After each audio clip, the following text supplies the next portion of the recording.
I spent 30 years pouring my life into theirs, but the day my ungrateful daughter tossed my things onto the lawn, I stopped pouring. My name is Margaret Ellis, and I am 66 years old. Before I share how they lost everything because of their own greed, let me know where you are watching from in the comments below.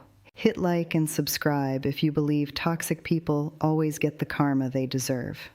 My daughter's fling with humiliation was the last straw, but to understand how they ended up with absolutely nothing, we have to go back to the mornings I gave up and the nights I kept showing up. I remember mornings when the house was already awake before dawn. Emma, my daughter, worked inconsistent shifts at a boutique marketing firm, and her husband, Jason, did contract work that paid in fits and starts. I would be at their kitchen by 6, brewing coffee, packing lunches for 3 children, then driving the oldest to violin, the middle to school, and the youngest to daycare, because the daycare opened earlier and school did not.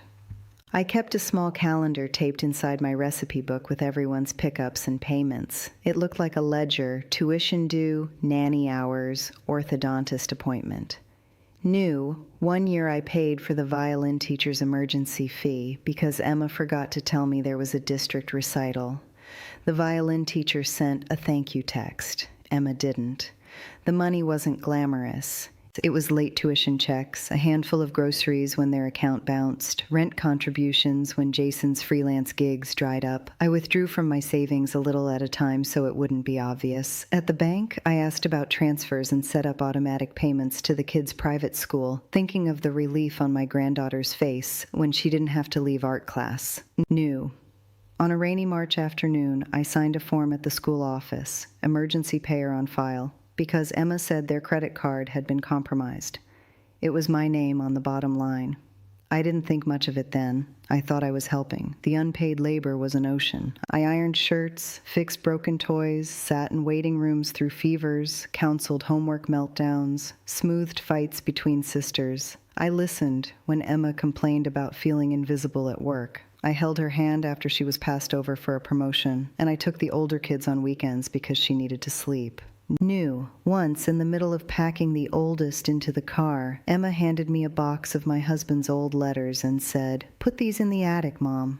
She'd already meant them to be out of sight. I took them home and read them, folding the edges where his handwriting doubled with laughter. Respect was a rare currency. They called and texted late asking for favors they never returned. The grandchildren would call me Nana and hang up to go back to streaming shows when their parents walked in. Emma would say, "You always overdo it," when I cooked too much, though she never packed the leftovers away. I tolerated comments about Mom being dramatic and not understanding modern budgets.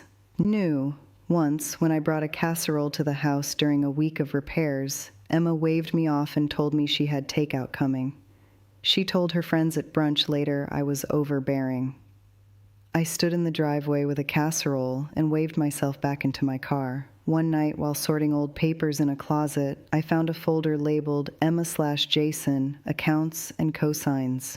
Inside was a bank signature card with my name on a line beneath the kids' names. I had signed as co-signer on a school contract years before when Emma promised to pay me back. New. There were emails from the school to Margaret Ellis, guarantor, reminding that tuition was past due. I realized I had been more than helpful. I had been legally responsible in places that mattered, and I had done it quietly, out of love and habit. The entitlement escalated like a leak no one fixed. One Saturday, Emma called to complain about a missed chore and said, "You never listen." When I suggested a schedule, she laughed. "We're not your job, Mom. We're adults." New. She accused me of playing the guilt card when I mentioned the tuition because she'd told mutual friends I handled money badly and left out that I'd been paying the bills. It was easier for everyone to believe I was the problem than to look at their own choices. At my 71st, no, at their son's 9th birthday, Emma made a show of paying for the cake. She put a small card on the table that read, "From Mom," and then took it away when she saw I hesitated. Later, she told guests that I'd wanted extra attention. New.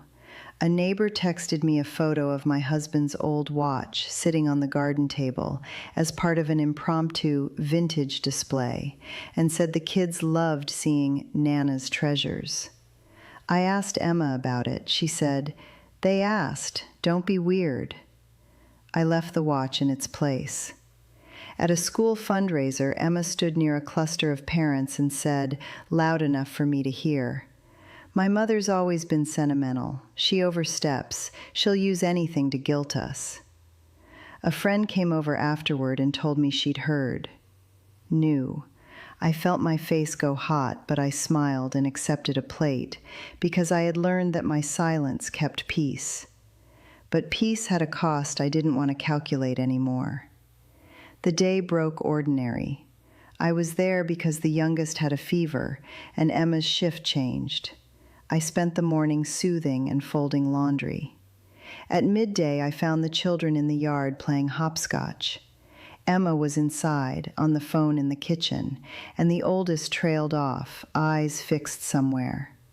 I stepped onto the back lawn and saw, horror still, a watch, a war ribbon, a stack of photos, my husband's keepsakes, thrown across the grass like trash.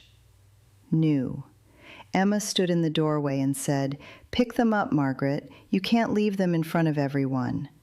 She sounded casual, as if she expected me to be grateful for the performance. I walked into the yard slowly, my hands empty. The children stopped. The youngest blinked up at me. I crouched, picked up the watch, and felt the face warm under my fingers, my husband's handwriting on the inside of a card, faint from years past. Emma laughed, too loud. "This is ridiculous. You can't keep holding us hostage." Knew. She held up the last photograph, my husband and me on our wedding day, and said, "If you're going to keep living in the past, maybe you should just go." The neighbors watched. I didn't cry. I folded my coat and put the photo in my purse. Later that night, I sat at Emma's kitchen table with that photo on the table between us, my coffee gone cold. I didn't raise my voice. I packed a single suitcase with the clothes I loved and the small boxes of letters I'd refused to put away. I called the retirement community I had toured months before. "It's peaceful, Margaret," the counselor had said, and asked if a unit was available. Knew. I signed a lease over the phone. The counselor asked about move-in dates. I told her the end of the week. I went to my bank the next morning with a quiet, determined calm. They knew me. I had been a customer for 40 years. I sat in the small booth and told the teller I wanted to cancel the automatic tuition payments I had set up for the private school. She asked if everything was okay. I pushed a worn envelope across the counter, the guarantor forms I had found. Knew. The bank froze the outgoing transfers that afternoon pending a signed instruction from the account holder. When the school called, I gave my name and said, "Effective today, I will not be making further payments." I hung up before anyone could spin it into pity. Packing that suitcase felt like shedding skin. I folded my husband's shirts again and placed the watch in a small wooden box. I texted Emma, "I'm moving. I've canceled automatic payments. Please arrange long-term plans for the children." Her reply came as 3 blue dots and then, "You can't do that, Mom." Knew. She called my cell, voice high and sharp. "Don't you dare," she said. I replied calmly, "I already did." No ransom note, no declaration, just an ending. The retirement community smelled of eucalyptus and coffee. My new apartment had a window that looked over a shared garden. I could hear distant laughter and the clink of dishes. The move-in woman, Ruth, handed me a small welcome plant and said, "We'll take good care of you here." I placed my husband's watch on a small shelf by the window. Knew. When I set it down, I felt the weight of the room change. It was a small, private altar. I did not shout. I closed the door and made myself a cup of tea. The image of the watch on the shelf felt like a full stop. 2 days later, an email arrived from the school's billing office addressed to me. It listed overdue amounts and consequences. I forwarded it to Emma with the subject line, "Your responsibility." She called, furious, then pleading. New. She accused me of betrayal and said I had no right to interfere with her children's education. I replied with 2 short sentences. "You have every right to be angry. You have every right to pay." I hung up and planted rosemary on the balcony, hands in soil, as if burying the argument in something that might grow. The first ripple came fast. The nanny, who had been working part-time because I had arranged the schedule and paid the extra hours, came to the house and handed over a 2-week notice after Emma missed a paycheck cycle. New. She texted Emma a photo of her last day at the playground, no children, a single stroller, and wrote, "I can't keep covering unpaid hours." Emma texted back insults. The nanny blocked her. A week later, the school threatened to suspend enrollment when payments didn't clear. The principal's voice was professional on the phone, but tired. "We have a policy we follow." New.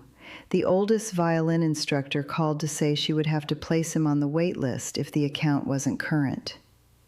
Emma called me at 8 in the morning, voice thin. "They're saying they'll withdraw all 3 kids if we don't have the money." I answered once. "Did you call your father's estate executor? Did you look at Jason's freelance accounts?" She said nothing.